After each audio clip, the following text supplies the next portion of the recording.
Hi, in today's tutorial, I'm going to show you how to change your profile picture on Trello. First thing is you simply go to the button, and then you should be taken. You're logged in, but if not, make sure. And once you logged in, as we said, you will find yourself in this page. So to go and change your profile picture, as we said, of course, not the workspace picture. If you want to change like the workspace picture, you can simply click on it and then click on upload it. But we want to change our profile picture.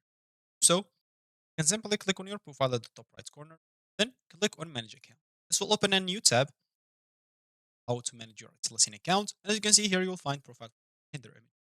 Simply choose the image that you want. You can add a profile photo or create initial avatar. Of course, you can choose one of the avatars that they provide you, probably just pictures, and as you can see, and add some initials. For me, I'm going to add a picture, I said. So I'm just going to upload a picture from PC, and I have here, so of course, you'll be able to upload, and you should be see the picture will be added without.